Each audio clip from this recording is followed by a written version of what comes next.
What do you see as a healthy way to frame or to wrap our head around desire discrepancy as an idea?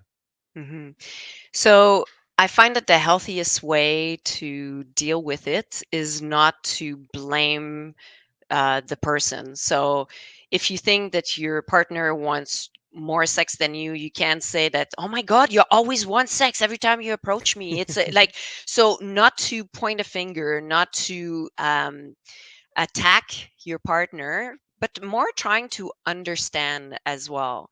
So coming from a place where it's a problem that the two of you have in common is a big way, like an adult way of facing the couple's issue. And also, I find that if you try and take the time to understand where your partner is coming from, sometimes be patient and think that this is a transient period, and the fact that they're applying for a job and they're stressed about it, maybe talk about why it's stressful for them, and ask how to alleviate some of the stress from your partner's shoulders. Maybe at that point, when your partner feels seen, heard, understood, then suddenly they go, oh, thank you so much for taking the time to listen to me and seeing me. And now I feel like I want to be closer to you. So Mm-hmm. sometimes instead of going like, oh, why are you asking? Why are you pressuring me to have sex again? It's like you're never helping me do the dishes, or do the load of laundry. Sometimes it's a little, just a little act of kindness is going to go a long way. And then it's like suddenly you're like, oh, now suddenly I have time for you. Suddenly I have, I've separated from my big day of work, and I'm able to go put my work in the past and now focused on what the rest of my evening with you is going to look like. So sometimes it's the little things that are going to diffuse the bomb and that are going to facilitate the your increase in desire towards having sex with your partner. So I find that not jumping to attack mode is the Mm-hmm. biggest thing. Having the patient conversation and like understanding where your partner is coming from is like the first real step to solving that problem for sure. Yeah, that type of common humanity framework is a big part of the way that I focus on things, and I think that it's so valuable here to hmm recognize that if there is a problem, quote unquote, in our sex lives, that's not a problem that our partner is causing. It's something that they are experiencing with us, and just recognizing that all couples deal with some type of sexual tension or really just tension. Yeah. Suffering is part of being alive. So the fact that your sex life doesn't look exactly the way that you want it to right now hmm doesn't mean that you're a bad person or that your partner is a bad person or that anybody's doing a bad job. It just means that it's a difficult thing and that there is a problem to be looked at, which is part of life. Yeah. Identifying problems and then perhaps doing something about them. Yeah. So I find that also asking what what does it mean for you to want sex? Like what need is it going to fill? For Mm, some people, it's like they want to have the tension, the physical tension released by the orgasm, and it's something that they can do by masturbating.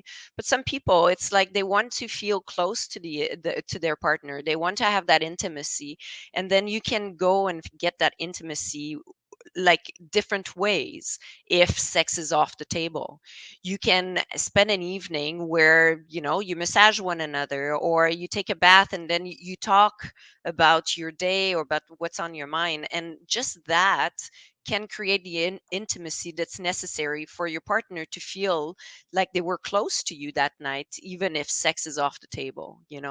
So I think that understanding that the need for sex, what need it fills for your partner, uh, can sometimes solve the problem Yeah, Um, and if I'm looking for intimacy and you're looking for release, those are both valid and potentially could be incorporated in the same act, but perhaps not. Like perhaps the type of sex that I mean when I say I want to have sex is different than what you had in mind.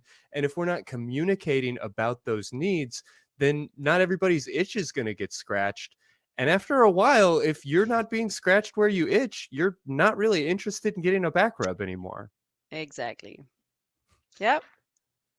You scratch So me, I scratch you. yeah. And it's valid for us to have different itches. It's great when they line up. And so often we can take care of both people with the same offering, but not always. And that's okay too. Yeah, definitely. Takes a village.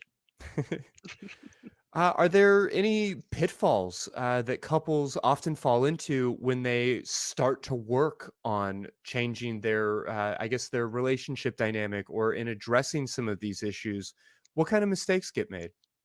Um, so if your problem is that one person wants it more and the other person wants it less, make sure that you find the root of the problem. So instead of focusing on a different issue, like just focus on, um, why am I tired? Is it because, um, like, let's look at my lifestyle.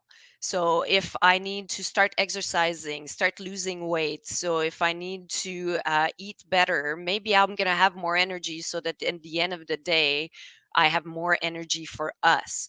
What is it? Is it the wrong time of the day that you want to have sex? Like I get horny midday and you get like we only have sex past 10 o'clock. I'm exhausted. I can't do it. Maybe just changing the time of the day is going to solve that issue. So make sure that like addressing the right problem will solve you a lot of work maybe for nothing, I believe. Like I said, don't do the blame game because that just builds wall instead of saying, oh, I want to be vulnerable in front of you and expose to you why like I feel hurt or I don't feel pretty or like I have body image issues or whatever, like just be vulnerable in front of your partner instead of attacking one another, and that's going to bring your conversations closer. um what else? um Well, just to highlight what you're saying, I know this is obvious and I know everybody has heard it and heard it and heard it, but it feels like you're telling me the solution is to communicate. oh Or that yeah, 90% of all of the solutions to 90% of your relationship problems might just be to talk about it peacefully and calmly and in a way that where you're hearing each other. definitely. And I find that when you're living with somebody, you think that you know everything about them, Mm, but you start to limit what you do and what you say because it creates a certain type of fighting or a certain type of negative conversation. So I find that sometimes when you have a date night, bring up questions, just random questions, and just answer them going, this is what I feel, or like I have a tendency to, I'll give you an example. So, on a date night, you can talk about fantasies. What are your fantasies? Okay. Well, my fantasy is to have sex blindfolded, and I want to have six pairs of hands touching me. Oh, interesting. Okay, well, my fantasy is to be taken by force. So I don't want to be able to say yes or no to it. It's like I have no choice, but, and, it's like rapish, but whatever.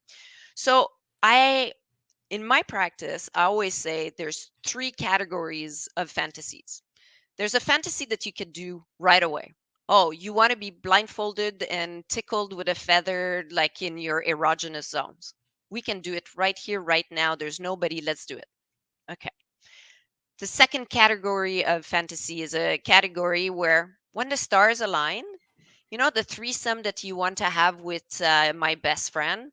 Well, when she comes and visits, when we're not in our periods, when we're, whatever, when the stars align, let's do it. And let's have a specific set of rules that, like, I don't know, you don't have your orgasm when you're with the third person. You don't, like, it would make me feel insecure or whatever, like no texting without me being present. It's like so if the stars align, Drawing if those lines, communicating those lines. of course, like make sure that everything is good. Yeah, we could have that fantasy. I'm not opposed to it, but it needs to be done under certain circumstances. Hmm. Fair enough.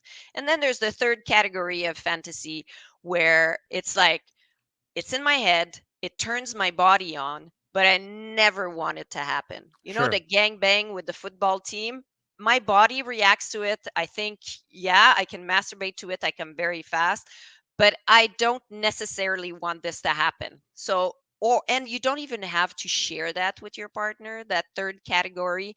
You Sure. can keep it to yourself in case your partner wants to use it against you if you don't have the Mm. strongest relationship. So open the lines of communication so that you talk about sexy topics without critiquing one another, so that you understand your partner's headspace, because we think we know everything about our partners, and surprise surprise, we don't know what's happening at the office, because they didn't want to tell us because we were going to overreact, and then it's like, oh, they didn't want. It's better if I don't talk to you about it. So for me, I prefer when my partner approaches me with any topic, I like to know what's in his head so I know who he is. I don't restrict his fantasies and his desires in his head. And then it creates topics of conversation where I understand my partner better, and I want to be close to him because he shares these details that nobody else knows. And then also, like, he he becomes more lovable for me, because, like, to me, because suddenly I see like that aspect of his life that if I didn't ask, like if we didn't slow down our pace of lives, like we would never have known this about one another. So I feel lucky that he shares like his deepest thoughts with me, and that makes me feel closer to him, and therefore I want to be intimate with my partner. I really appreciate the way that you frame that. Sharing your category three fantasies, the ones that you don't really want to act out necessarily, but that Yeah. you enjoy for yourself, that it's not an obligation, but that it is a gift, because so often we other those things and we feel so awkward or gross about them. And I know I probably say some version of this idea almost every week, but it's worth repeating that your fantasies are fine, that you are responsible to your partner for the things that you do and the things that you don't do. And that's it. That's the end of the list. Yeah. If something excites you or turns you on, even if that thing is objectionable in some way, in the sense that you would never want it to really happen in real Yeah. life, let me point you to all of the violent video games. Let me point you to Oh, all of the yeah. superhero Oh, movies. my Like, I goodness. don't actually want to get bitten by a radioactive spider. That doesn't mean I don't think about it like a lot.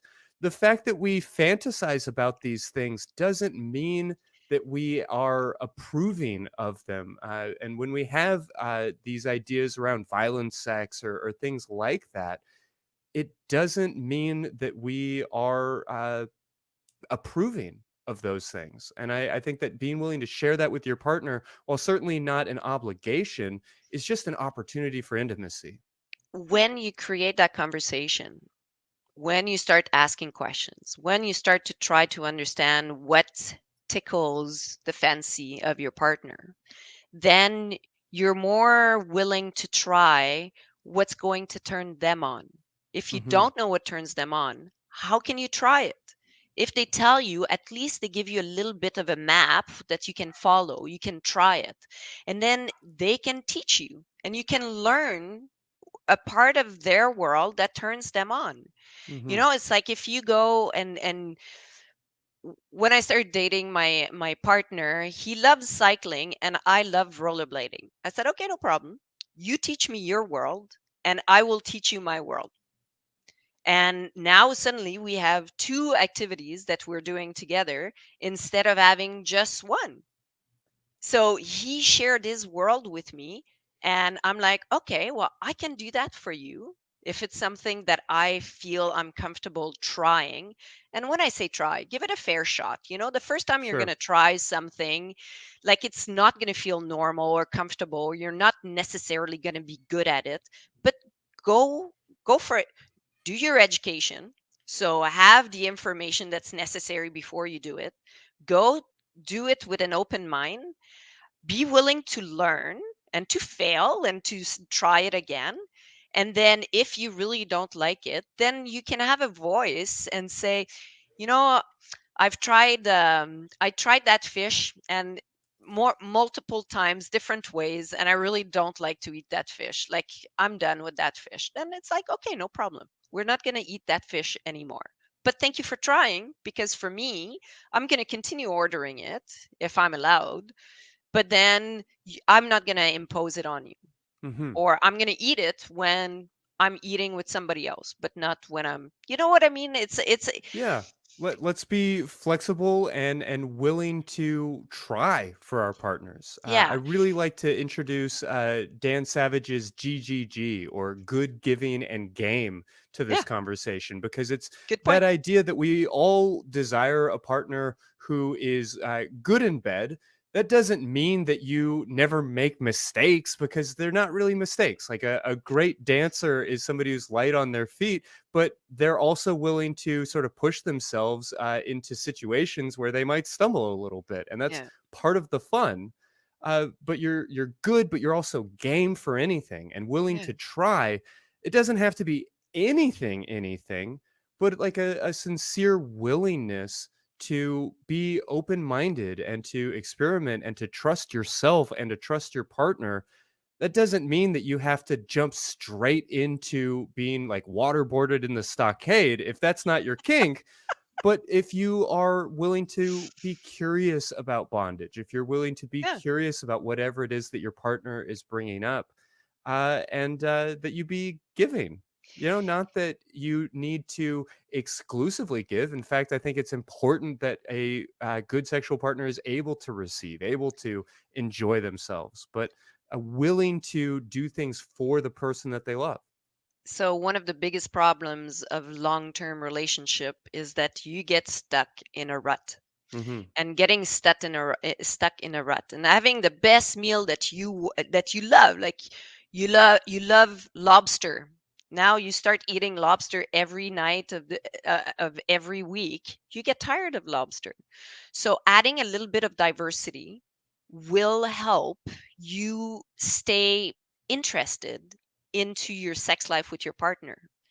Once you start to have like the sex tango, 1 2 3, do this position, flip over, cha cha cha. Like it becomes like the same dance over and over again. Yeah. It can kill your mind. It can make you go like, oh, not this again. Even though it's the sexiest person you've ever seen, eventually, if you're always doing the same thing, you're gonna want to. So, like, you need to add diversity. You need to try new things. If you always have sex on Saturday night under the covers in the dark, the Hmm. first time that you have sex during the day on Sunday is going to feel like Christmas. It's going to be spectacular. But if you always have sex after that on Sunday midday, always the same way, you're going to get tired of this. So add different elements. Always push yourself out of your comfort zone and talk about it before, talk about it after.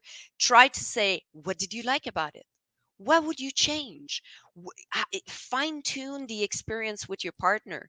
Try new things. Try things that turns him on, turns her on. Try things that you've read or heard in a blog or whatever. Like you've seen this on a movie. You had friends that tried this with, like always try one step further. Never fit in a box where you never touch those limits, those boundaries ever, because they zapped you once. And you're Mm. like, oh no, better not try this. I'm not gonna ask for a blowjob because she didn't like it like the first and last time I asked. It's like, well, what didn't you like about it? How can we do it a different way? How about we try it, like, like, talk about it, like, push the boundaries in a way that's going to be playful with your partner, that's going to be, like, we're doing this together, like, I'm sharing my space with you because I love you. How about we still have fun doing it? So the biggest trouble of long-term relationship is stopping wanting what you have. Yeah. Esther Perel. I mean, you've said it a few different ways, but to just continue to highlight, expectation is the enemy of experience. If you assume that sex is going to look one particular way, then it's gonna end up looking that way. But if you're present in the moment, it actually will give you opportunities to branch out and to try new things and to sort of follow your heart, so to speak. Exactly. Have sex in every single room of your house. Like, try different Check. Yeah. outfits, try different scenarios, try different position. Try out in public if you don't get caught, or if you're allowed to. Try it. Try everything twice, Yeah. three Well, times. I want to just sit here and keep talking about how to have sex and how all the different ways to have sex and just flush out the rest of the hour that way. But I think it's really important that folks have a access to the appropriate professional if they are listening to this tonight and thinking, maybe we could do something here. Maybe it's worthwhile to have a meaningful conversation or to make some change. And as a sex therapist myself, I know I get questions all the time about what it is I actually do. Like, what is sex therapy and who's it appropriate for? So I'm hoping you can kind of walk us through who are the people that we can reach out to for help on these sorts of things. Uh, you can ask people. Some people just don't know where to go and get their information from. So if you need to have, like, somebody for planned pregnancy, you could go there. You could go at a sex store. You can go to ask for help on which toys to bring into the bedroom, how to use it, or what's the next step, what's new out there. You can go. I know in Vancouver we have the Taboo Sex Show that comes once a year, and you have tons of exhibits from people with that do photography for a boudoir photography or whatever. Just make sure that you reach out to somebody that has imagination, that can direct you in the um, uh, right place for the service that you need. So if you have an issue and you're fighting, you need to go and see a therapist or a sexologist. If you've been, like, if you don't want to have sex because you've been raped in the past, go and see somebody that's going to help you heal those wounds of your sexual abuse. It all depends. um, Go and do research online about your type of issue and who can help you with that specific sexual issue that you're looking for. But I would recommend a sexologist for sure. Yeah. Well, so if people are having to do a little bit of Googling and work with professionals on a place where they may feel incredibly vulnerable, what are some warning signs for how to avoid like pseudoscience or abusive treatment? Yeah, so I like diplomas. I like Sure. research. I like the tried, tested, and true. I like when somebody is their standard of practice is held by um, a committee of their peers, and there's a place for you. Like, if there's abuse, there's a place for you to go and tell that you were abused by this professional. um, if you're going to go for a counselor, a therapist, or a sexologist, make sure that you read some of the articles that they write, or what they're saying resonates with you, because you want to be seen, you want to be heard, you want to be feel like the person can solve your problem. I think that's very important. Once you've made, like, if you if you've tried different therapists and you feel like both people in your relationship are feeling that they can move forward with the type of advice that they're getting, and you're fighting less and less, then you've chosen very well, but if it doesn't work, don't be afraid to tap out. It's not because they go, okay, next week at the same time at the same place. It's your money. If you're not, know when it the work know when it is for you to do the work, and if you don't want to do it, then it's on you. But if you're being forced to do something that you don't like, and it's too much of a stretch, then this may not be the person that should be in charge of the treatment that you need to take, Yeah. Well, are there any tips that you want to recommend for folks listening tonight? Any exercises or routines that you think might be useful? So for me, I find that people with their super busy work life and family life, and they have so many responsibilities everywhere, I find that people are losing touch with their sensuality. And Mm-hmm. sensuality is basically using your senses. So if you look at something like in the spring, when people tell you, like, slow down, smell the roses, it sounds completely stupid, but the fact that you take the time to use your senses and actually receive the information and not filter it out because you're too busy running to work, and you're like, people's brain are so good at filtering out noise that now our sensuality is being filtered out. So a lot of the work that I have to do with my people is to make sure that they start to use their senses to the maximum. So whenever they see something beautiful, I tell them, stop, look, analyze why it's beautiful. Touch something that you like, it makes your fingers, gives you a good sense of appreciation.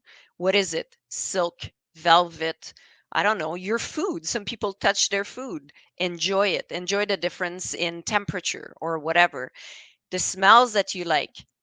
Light that candle that you got for Christmas and you think smells good. Like, instead of bypassing it all the time, create the environment where your body will be stimulated with all the senses. That will make you become more sensual. Sensuality leads to wanting to be sexual. It's another way of feeling pleasure into your body. So I seriously tell people to add sensuality everywhere, to start to see it. Stop filtering out of your busy day-to-day life. I also want the people to put sex a little bit more everywhere. Mm-hmm. Put a sex book into your bathroom. When you're sitting there, instead of going through Facebook, make sure you're reading something about sex that you find interesting. You have 15 minutes of undivided attention. Now's the time to read that book. Sex begins in the morning. So the sex that you want at night, make sure that you start preparing it. Prepare your partner for what you're going to do the entire in the evening. So spontaneous sex, I never believed in this. When you Mm-hmm. were dating with your partner at the beginning, you took the time to, it was 1 week before until you saw them. You went to buy clothes that you wanted to look sexy in. You took the time to go for a haircut. You went to the gym. You didn't eat as much. You did so many things. That sex that you had that you thought was spontaneous, you started it a week ago. Do the same thing. Put as much effort into your relationship as the beginning where you were dating them. It's not because you're married or that you're in a long-term relationship that now suddenly all the effort goes out the door. Don't take your partner for granted. Put the effort in. Start seeing them. Start putting them in focus again. I think that these are all things that we take for granted, but it's so easy to just not do it, and you just check it, and you just go like, no. So scheduling sex. Yes, I know it sounds tacky. Share a calendar. Put sex in the calendar. Like, Absolutely. Yeah.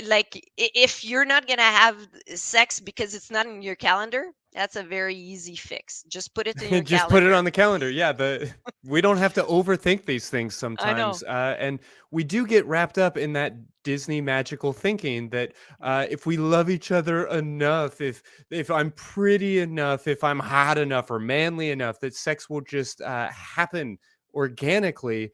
And there's It's, no other part of our life that just we expect to just show up. Like we I know. prepare our meals, we sit down at the beginning of the week and we decide what we're going to eat, and we Yeah. go to the grocery store and we do Yeah. all of this preparation. We spend anywhere from 10 minutes to 10 hours getting a meal ready, and we think that sex is just something that we can just like open up a bag and it'll be good to go. Yeah.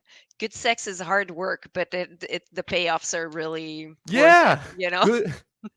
Good work if you can get it, no question.